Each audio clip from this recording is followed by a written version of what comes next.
أعوذ بالله السميع العليم من الشيطان الرجيم بسم الله الرحمن الرحيم الحمد لله رب العالمين والصلاة والسلام أتمان وأكملان على نبينا محمد وعلى آله وصحبه وسلم وبعد. Assalamu alaikum wa rahmatullahi wa barakatuh. Alhamdulillah, aujourd'hui nous allons parler de la deuxième leçon concernant la sorcellerie, qu'on appelle communément aussi mauvais œil.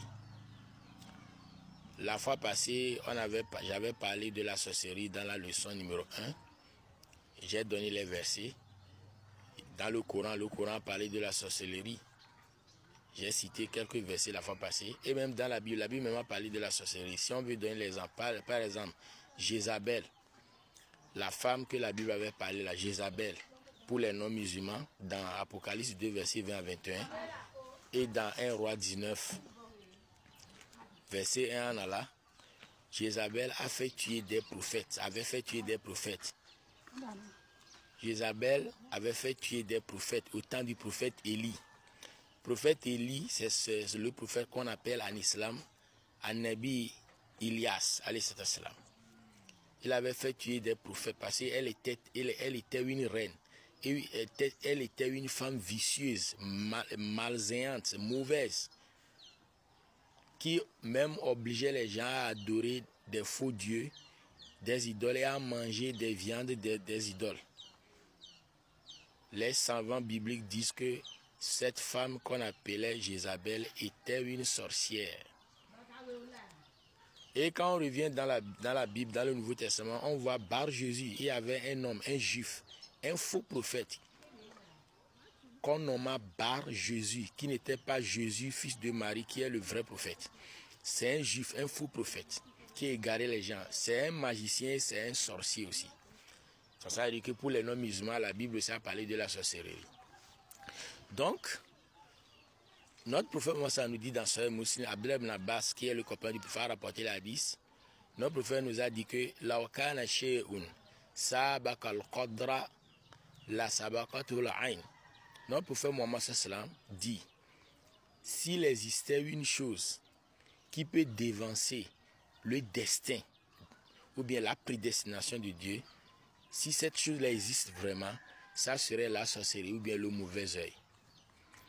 Mais il n'y a rien qui peut dévancer le destin de Dieu.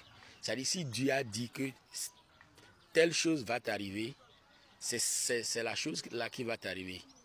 Si Dieu n'a pas décrété que cette chose ou bien une chose va t'arriver, que ce soit le bien ou le mal, la sorcellerie ne peut jamais faire que ça t'arrive. C'est ce que le prophète veut nous dire.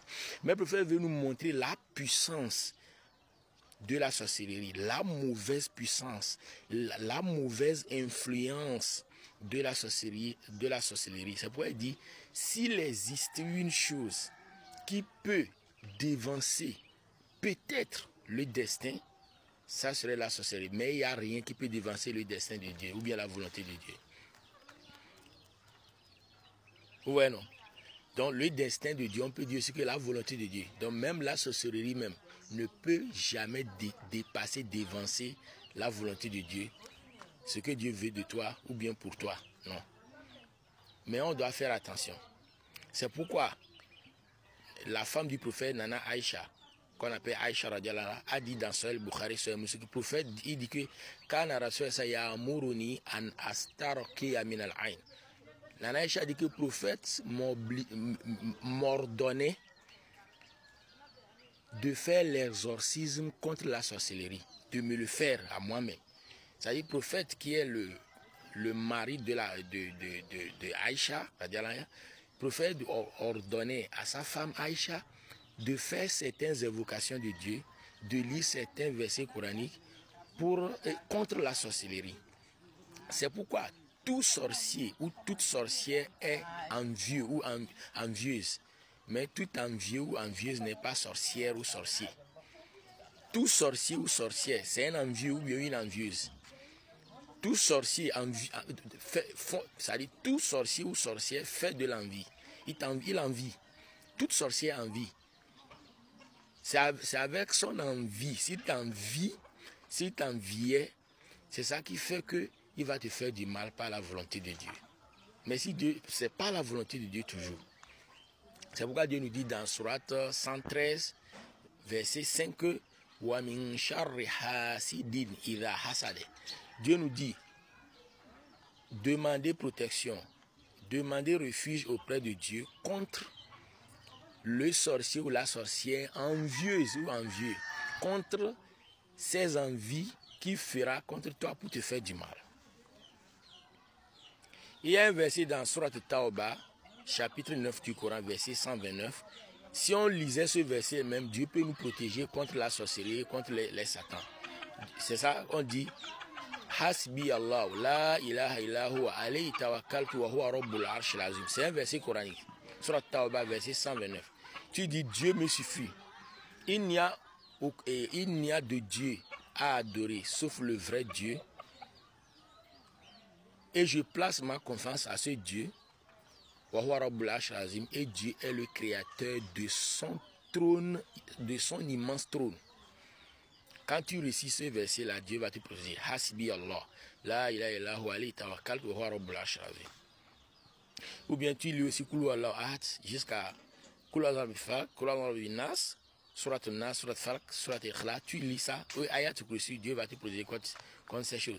Il y a aussi une autre invocation, que le prophète nous a enseigné en disant, si tu dis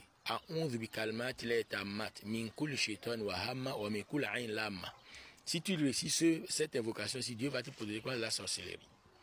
Parce que le prophète dit je demande refuge ou bien protection auprès de Dieu avec toutes ces paroles qui est complète contre tout sorcier, Satan et tout sorcier, tout Satan djinn et tout Satan humain, ou contre tout sorcier ou sorcière humaine ou djinn, Wahama, et contre tout animal, tout être vivant qui a le venin, qui peut même envenimer avec son venin,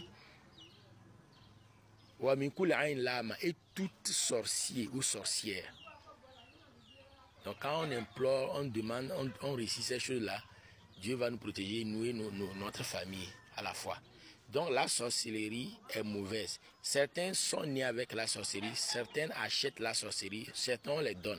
Si on te donne la sorcellerie, si tu es musulman, tu n'es plus musulman, tu es devenu mécréant, il faut te reconvertir en islam et laisser la sorcellerie.